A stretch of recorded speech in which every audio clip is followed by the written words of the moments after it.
Welcome to chapter 10 of the book of Proverbs, the just and the impious. Begins, I'll read some in the Greek, and then we'll go through the chapter. Eos sophos, Ephreni patera, eos they aphron lipiti mitri, uk o felisusi thisavri anomus, Diciosini they risate ek thanatu. A wise son. The sophos, we've had so many places. This wisdom, sophos, and here is a wise son in the adjectival form. Gladdens a father, but a foolish son is distress to a mother. Sort of a poetic thing there, because I'm sure a wise son would also gladden the mother, and a foolish son would be distressed to the father. But it's a sort of a poetic way of writing this. And a wise son is a lot better than a foolish son. Of course, you can have a son that's both. He can be wise at times, and he can be a fool at other times. Generally, it goes the other way. The younger, or do more foolish things, and the older they become wiser. And a young man, teenagers, could revolt against a father's instructions and want to do it their way. They think they know how to do it better. And that could be a distress to the father, or he could just, well, I guess he's going to have to learn the hard way. But the foolish son is distress to a mother, and I feel like I was a foolish son at a time to my mother. She probably didn't see anything. She was anything that was going to come from me that would be anything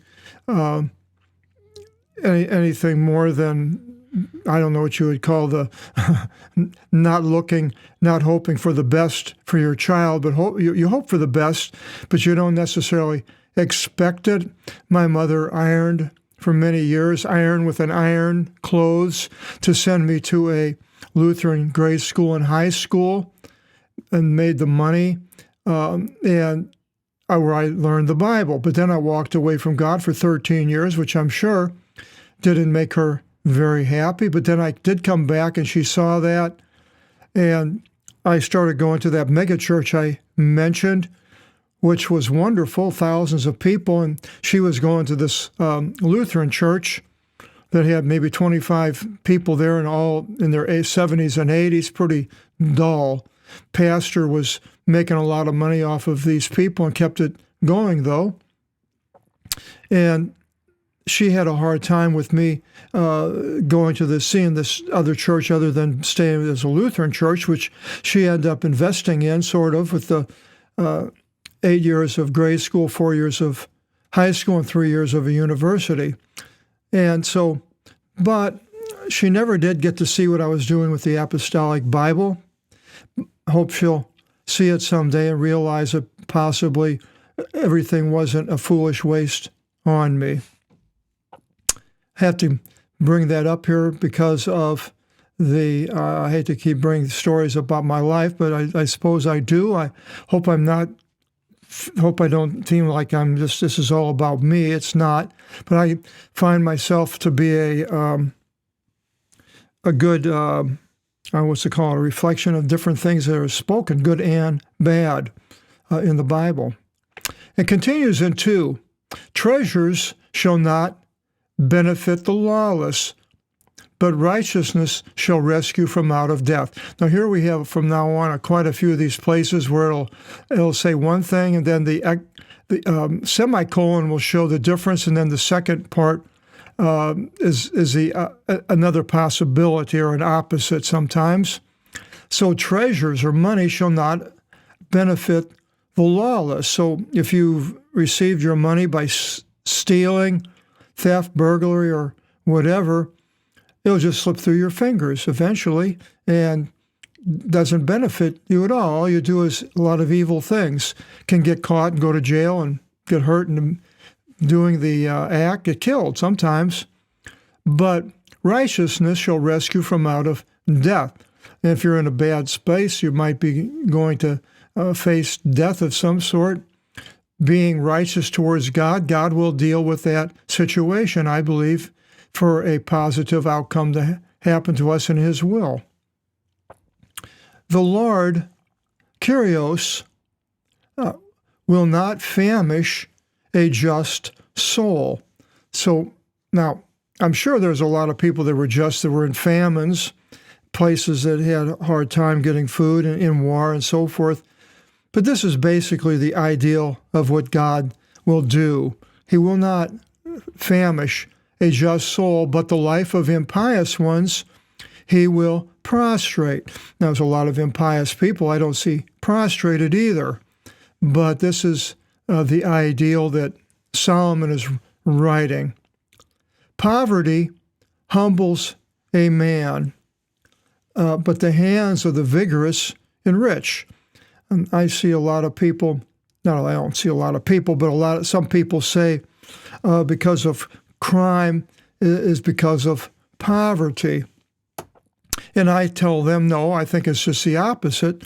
I'm sorry, they say that poverty causes crime.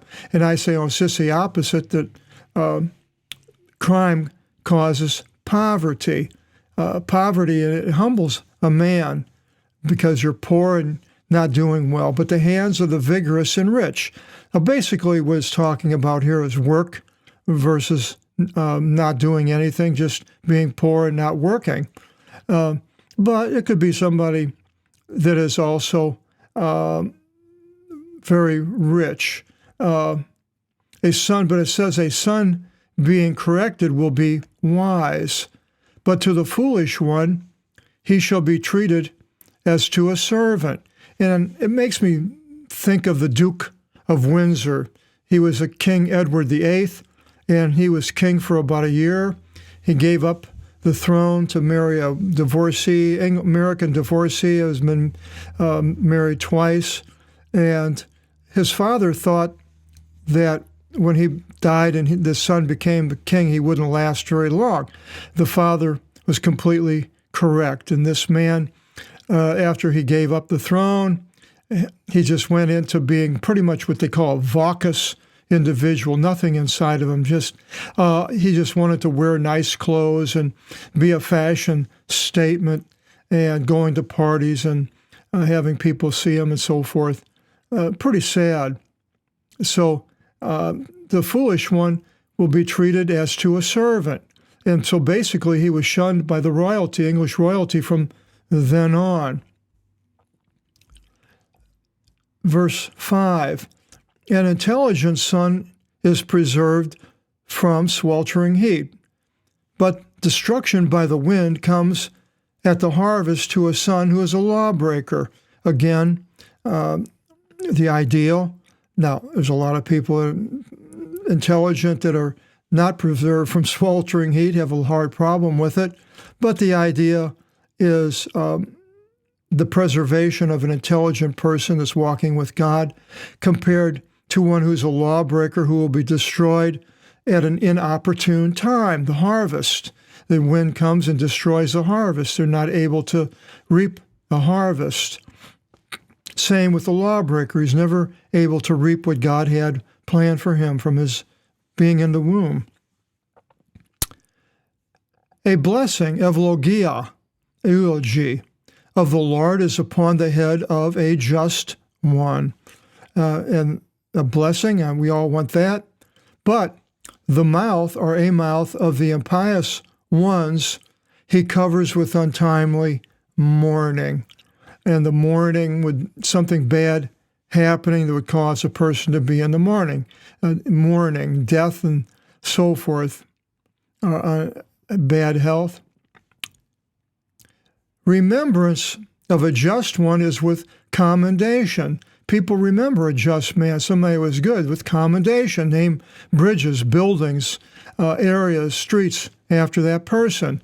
But the name of an impious one is extinguished. There's probably been a lot of fools who stay that way throughout their life and die. But, of course, there are the ones that are impious that do have condemnation. So, but again, this is the ideal, showing the difference. A wise heart. Now, again, the heart is, to them, was a place, shall receive commandments, a depository. A wise heart, depository, shall receive commandments. So he'll listen to the things that are commanded him by God or whoever. But the open-mouthed shall be tripped up by crooked lips. An open-mouthed person says anything that comes out will be tripped up by the things that he's saying. People will see that he's a fool. The one who goes simply goes complying, not fighting and arguing and things like that. But the one perverting his ways shall be known. The one who doesn't go the right way but does the wrong things is going to be known. The beckoning eye with treachery is like, hey, come on, let's go do this, gathers distresses to men. But the one reproving with an open manner makes peace. The treachery versus the true person in heart trying to do the best. Treachery, the beckoning with treachery gives distress, but not so a person who receives a reproof for his good makes peace. The spring of life is in the hand, or a hand of a just one, and the spring of life is to us through Jesus. But destruction shall cover the mouth of an impious one. So the spring of life, the good things of God, are for the just one, but a destruction that will cover destruction of the mouth of the impious one shall cover. Hatred raises up altercation. You hate somebody and end up fighting all the time. But friendship shall cover all the ones not found of altercations. As I was younger, I had a friend I was in school with. I didn't like him. And I guess I could almost say I hated him for some reason, no real good reason. Maybe jealousy of being better at me and so certain things. And but it was really a terrible thing to have in me, this type of feeling. I had another friend at the same time who I still write and talk to today, who we both went to the same high school. And the second experience is way better, of just being with the friend that you care for and cares for you. But if you're with somebody that there's always altercations, either it's yourself replying to, not relating, replying, I'm trying to think of the right word, reacting to somebody else's maybe doing things that you don't like, then basically that's not good to be around that. It's better to be with the good friend. 13, the one who brings forth wisdom from out of his lips beats the heartless man with a rod. Sort of like a criminal, the heartless man with a rod. Akardion, cardia is heart. And the alpha, as I mentioned so many places, is that it's like English excuse me. And so uncardian, unheartless, unheart. So he beats the heartless man with a rod. The wise people shall hide perception. They see what's going on. They know it. They don't sit there and open their mouth and yell and scream and everything. But the mouth of the precipitous approaches destruction. Precipitous is hasty, abrupt, just yelling out and whatever you think oh, this isn't any good. No wonder you're doing this the wrong way. Yeah. All you do is hear them yelling out and being abrupt, stopping. Stop, don't do this. But yet the wise, when they perceive, they don't go out and do all this. It's best to just keep it to yourself. If there's a guy that's going to do destructive things, well, then so be it. The property of rich men is a fortified city, but destruction of the impious ones is poverty. So it goes along with the impious one. Poverty destroys them. If you're impious, then a lot of bad things can happen. In poverty, being with a lot of people that are in poverty, they want to steal and do a lot of evil things. And so the destruction comes. But the property of rich men is a fortified city. So something that's going really well is something basically that is what people want. There'll be a fortified area that you're in. The works of just ones produce life, but the fruit of the impious ones produces sins. The fruit of the impious one produces sin. We have the two opposites. Instruction keeps the ways of life. And instruction for us is God's word. But instruction unascertained wanders. So if your instruction is not very good, you're given the wrong instructions, they don't work, and you're just going to wander around and never get what you hoped to accomplish. Just lips cover hatred, but the ones bringing forth reviling are most foolish. Now, I have this one acquaintance, friend, I suppose, that he reviles, and he's a fool. And he does that, makes fun of people's names. And, well, I don't even want to bring out should I or shouldn't I bring out the name? There was a famous politician, he's got a strange name right now, Republican, ran for president. And I have a friend who has the same first name. It's very unusual. So he was, yelling and screaming, what idiot would call their kid this name?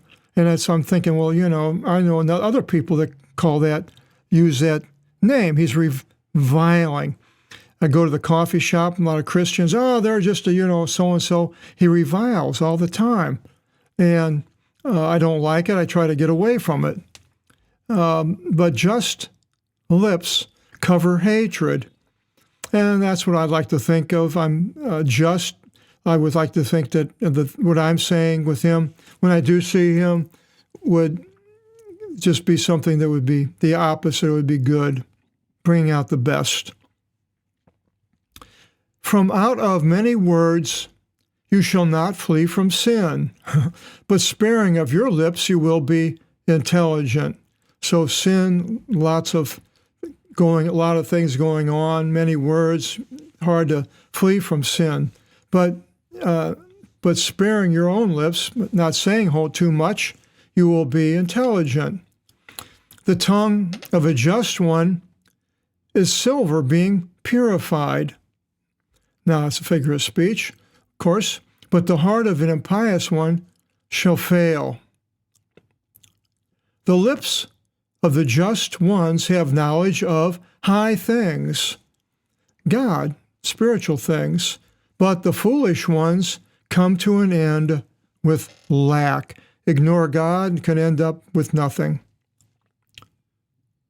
Eulogia, evlogia, the blessing of the Lord upon the head of a just one. This enriches, and in no way shall distress in the heart be added to her and her, the head, Kephaline. The blessings of the Lord are upon the head of a just one. This enriches, and in no way shall distresses in the heart be added to their head. It's in the feminine, the only feminine I know of here there would be. With laughter, a foolish one commits evils. Oh, yeah, thinks he's getting away with it. Nobody sees. Doesn't believe in God. I can do whatever I want to do. Ha, ha, ha. But wisdom births intelligence to a man. When you're wise, your intelligence is a good thing. It keeps you out of this trouble that the foolish one gets into so easily. By destruction, and impious one is carried round about. And we have this dagger. Let's see what that is. 24. Wandered. He's wandered. By destruction, an impious one is wandered because he's destroyed, doesn't have anything going. Yeah, I see him today. Look at all the what they call homeless. I call them drug addicts, basically. And they're all wandering. Tremendous amount of people wandering today in the United States and other countries. Impious, so wandering, as God says. But the desire of a just one is accepted, and that is by God. The desires of somebody that's walking with Christ is accepted. In the coming of the blast, the impious one is obliterated. But a just one, in turning aside, he escapes into the eon. Makes me think of Jesus' parable of the house built on the rock and the house built on the sand. And the blast came, the house built on sand was destroyed, but the house built on the rock, which is Jesus, stood into the eon. And this is what we are on. As an unripe grape to the teeth is hurtful, I don't know about the teeth, but it in your mouth, and smoke to the eyes, thus unlawfulness to the ones dealing with it. It's bad, physically harmful to a person that's doing these bad things.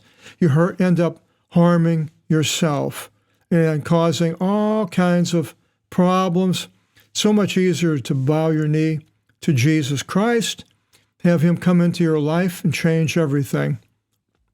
Phobos, fear, phobia, of the Lord of Kyriou adds days. All right? But the years of the impious ones shall be lessened. And as I mentioned, I believe this is the case, says it. And so it's got to be true because God does not lie. I just think Satan is the liar because he'll allow some impious ones to be around for many years. And you see that and you think, oh, well, gee, he's not doing good. He's a criminal, bad. He's living a long time. So this is, God's word can't possibly be correct this way, but yet it is, I believe, because we really don't see it. We don't have the scale to show how many years of the people that are righteous compared to unrighteous. Gladness lingers with just ones, gladness, but the hope of impious ones shall be destroyed. So gladness compared to the destruction. I'd rather have gladness. It lingers. It stays around. But the impious, basically, the destruction can come right away. Many times it does. Person can be wanting to go out and steal something or burglarize a house, breaks in, doesn't know the people are in there. A guy wakes up, pulls out his revolver and puts a couple of slugs through him, and he dies. And the destruction comes. The fear of the Lord is the fortress of the sacred. So the fortress, a stronghold, when you fear God, you don't want to do other things, because if you sin and do the things that aren't of God, then you're vulnerable to bad things happening. But when you fear the Lord and you know, well, I shouldn't be doing this even though I want to, or my flesh wants to, or whatever, no, I'm not going to do it. It's a fortress. It keeps you protected. But destruction to the ones working evil. They don't have the fear of the Lord. A just one shall not give way into the eon, but impious ones shall not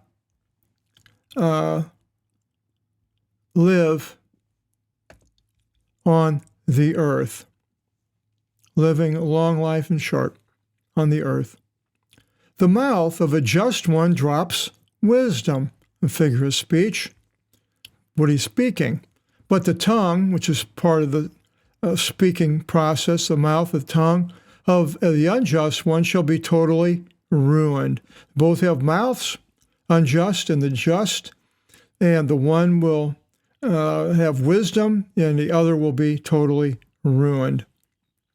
The lips of just men drops favors, does good things for people, says good things, but the mouth of impious ones is perverted. They'll say something and it's like, I don't know about that, because that person's not living the life. And whatever he's saying, take it with a grain of salt. And basically this is what Solomon is saying here. Chapter 11, again, the wicked, instead of the just and the unjust, we have the wicked and the just. I suppose it can be a little bit of difference in a certain place. You can be, doesn't necessarily mean you're a wicked person because you're unjust. You're just kind of like a fool. Could be a nice person, but wicked has got more of a negativity